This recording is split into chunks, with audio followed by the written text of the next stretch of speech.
Hi YouTube, this is Evie. Welcome back to my channel, and today we have a brand new camera setup. Okay, technically the camera itself is not new. I'm still using the same old Logitech webcam that I have used since I started this channel, but we got natural lighting over here. We got studio lighting, so that way half of my face isn't in shadow over here. We got a background. I'm standing up. Everything's new. Everything's different. Hopefully you guys have notice like a quality increase, because I'm at my dom's house right now, and normally when I'm here and I'm filming, it's just I have to only use natural lighting, and it's like it washes me out. It makes me look like very like blue toned, and I can't color correct it without either making it look yellow or purple or something. It's a hot mess normally. So hopefully this looks a bit better and you guys like it. If you do, please leave a comment down below. I am saving up so that way hopefully I can get an actual like new fancy like camera setup and everything, but that'll probably be sometime in the future still. So still rocking the webcam in the meantime. But today I do not want to talk about camera equipment, although I could probably for a long time. No, today I want to talk about a common theme among the questions I have been receiving on my live stream, on Tumblr and Instagram, all that stuff. Oh, by the way, if you guys haven't realized yet, I have a Tumblr now. Like, I said I was never going to get a Tumblr because I haven't had a Tumblr in like 5 years, but here we are. Things are different. Things are changing. I got a Tumblr. You guys can ask me anonymous questions on it if you want to see that. Look at the description box down below. But, I have a Tumblr now. I've been getting a lot of asks on it around this particular topic. And on the topic that I get asked about a lot, although there's actually two, I'm going to be talking about the second one in a different video, but the one that I get asked about a lot is generally somewhere in the lines of somebody has recently discovered a kink that they have. It's usually like DDLG, pet play, rope bondage, etc. And they really, really want to have a BDSM relationship with their current partner. Now, from what I can tell, 95% of these relationships are long-term, monogamous relationships, usually submissive female, dominant male, theoretically. And they don't know how to introduce the subject to their partner, which is one thing. I've already addressed that actually in at least one video, if not two, and I'll put links down below in my little like related video section if you guys want to watch those first. And I've already talked about that. But once they've actually introduced it to their partner, a lot of times there's problems around their boyfriend that is now supposed to be acting as their dom or their master actually acting like a dom or a master. They either don't have the skill set, they don't know how to behave, they just, something is off about it, and they're not really able to act like a dominant, which is a problem.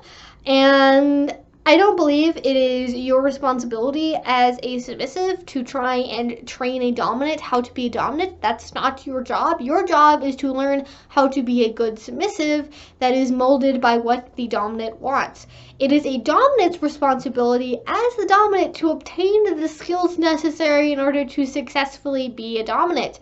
Again, not your responsibility. And I understand, again, if you're in a long-term monogamous relationship, that you're going to want to be able to hold on to that relationship, especially when something like kink is involved, even if kink hasn't previously been involved. But that can really, really change the nature of a relationship. And a lot of times, I sort of get the sense that maybe people are introducing it to a partner that is kind of just going along with it, and they're not actually kinking themselves, which is kind of a big problem. I don't think that you can teach somebody who is not naturally a dominant how to be a dominant. You can teach somebody the skills of being a top. A top and a dominant are two different but related things. They're both people who are in control of the scene. The difference being, you know, they're in control of the scene 9 times out of 10 anyways. There are different ways that can play out, but usually they're the ones who are actually orchestrating the scene. The difference between a dominant and a top is the power exchange element of their relationship. A dominant is somebody who is the recipient of power in a power exchange. Somebody else is giving out their power to them. Otherwise, they look extremely similar. Tops and dominants share a lot of the same skill sets. I think you can teach somebody how to be a top because it's really just mechanical, physical stuff. You can teach somebody how to give aftercare. You can teach somebody the right places to hit on the body. You can teach somebody how to use any number of impact toys. You can teach somebody how to do rope bondage. You can teach somebody how to do all of these things. You can tell somebody in very explicit detail what you want out of a relationship. And I think that is probably another problem that people have when they're introducing BDSM into a relationship, is because there's a lot of stigma around BDSM, and especially when it hasn't previously been something that you've talked about in that relationship, you kind of get worried about actually, telling your partner everything that you want, because you're worried about seeming weird or different, or like they're never going to be able to do that for you or whatever it is. But it's very, very important that if you know exactly what you want, which you should, that you tell somebody exactly what that is, because they're not going to know how to do that for you unless you tell them. So if you're having problems like, I don't know, my boyfriend, we're trying out BDSM and he doesn't really know how to be a dominant, how do I teach him? Tell him exactly what you need. If he has that heart, that dominant heart in him, in the same way people have a submissive heart, he'll get it, he'll learn, he will eventually obtain the skills and eventually obtain the ability to execute what you want.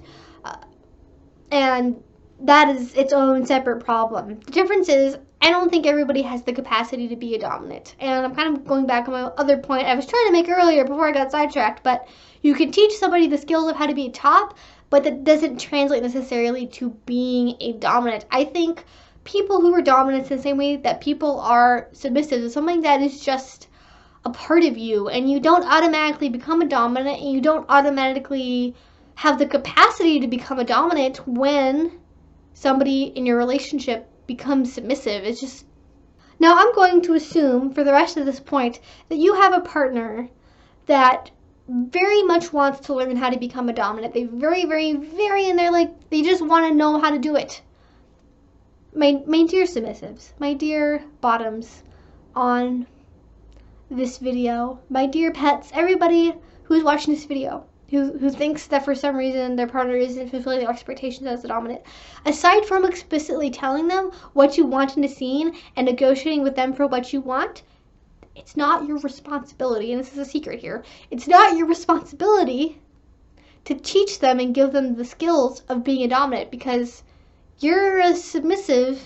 If you don't have the skill set, how can you teach it to them? And I think there's a benefit if you are an experienced submissive to working with a less experienced dominant to show them and communicate with them, because more experienced bottoms and more experienced submissives generally have better communication and like have expectations of what good dominance and good topping looks like. But if you are both equally inexperienced, it should be the person who is going to be fulfilling the dominance role to learn how to become the dominant, take charge, look for classes, look for mentors, look for tutors, look for opportunities and relationships that they could pursue in order to obtain that skill set, to bring it back to your relationship in order to give you what you both want out of that particular relationship. I think that if somebody doesn't have that drive and somebody doesn't have the desire to learn for themselves the skills that they need to in order to become a top and act like a dominant, they are not cut out to be a dominant. Being a dominant is hard fucking work. So for example, if you have a scene that goes bad, you can't break down going, oh my god, I'm so terrible, I'm the worst dominant ever, oh my god, what is happening, I'm so sorry. You have to pack your shit up. You have to compress your own emotional doubt and your own emotional fear and put that on yourself for a little bit, while also taking care of the submissive and also making sure that they're okay, because they are the ones who were, generally speaking, hurt when the scene went wrong. And if you don't have the drive or the will to go ahead and pursue those skills, and you really don't have the drive to learn, it's one thing for somebody to say that they'll like, oh, I really, really want to learn these skills, but like, you have to put those words into action, and if you aren't able to put words into action, again, probably not going to be a very good dominant. It can be hard when you're learning how to become a dominant to get over a lot of the social stigmas, getting over that particular hump and that particular, baggage around, being sadistic, being whatever it is that you need to be in order to, create the kind of scenes that you want in your relationship. That's hard, and that's something that's really understandable, and that could take a lot of time to work through that baggage. But at the end of the day, you can teach somebody the skills of how to be a top, you can teach them how to use a flogger, you can teach them how to use canes, but you can't give them the heart of being a dominant. You can't give them the desire to have power over another person. You can show them what it's like to have power over another person. You can submit to them and give them a demonstration of what it's like to be the one to hold power. But even if after that, you can't really teach somebody and you can't force somebody to be the one who wants power, even if you try your very hardest. If they don't want to have power, if they don't know how to handle having power over another person, if they don't relish in it, you're not going to be able to make them be that. And I think besides all of that, besides the problems wrapped around, trying to be a submissive and teaching somebody how to be a dominant and trying to be the submissive who molds the dominant of their dreams, which is backwards from the way that most people do it.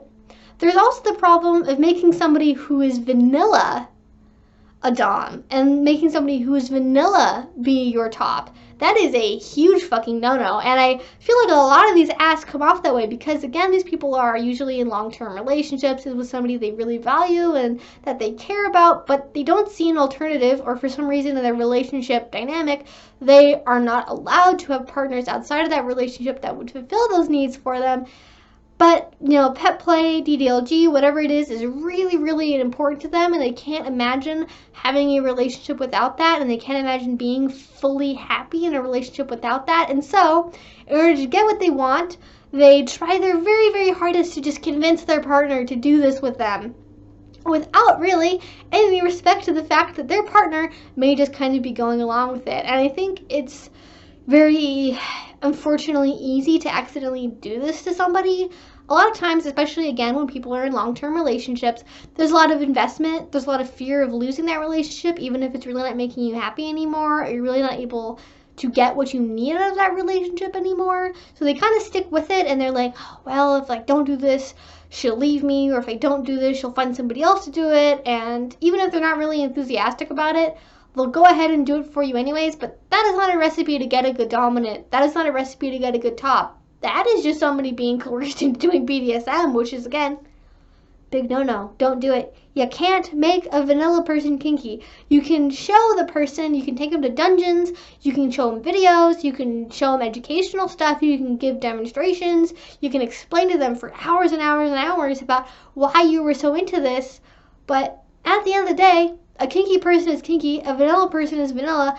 There are very, very few people that walk the line between the two or are okay with fulfilling a role even if they're not generally into it. And it is a really, really good way to build up resentment in that relationship if you force somebody who is fundamentally vanilla, that is uncomfortable with this on some level, to go ahead and do it anyways because there's that underlying fear or that underlying threat to the relationship if you're unable to do this thing for them. So basically, what I want to get out in this video as a quick summary is that if you are introducing BDSM to your relationship and assuming you have had conversations about it, if you are somebody who has a partner who is uncomfortable as a dominant, that is, doesn't have the skill set yet, it's not your job to teach them these skills. It's their job to pursue the relationships, the resources, the classes, the educational material that they need in order to become a successful dominant.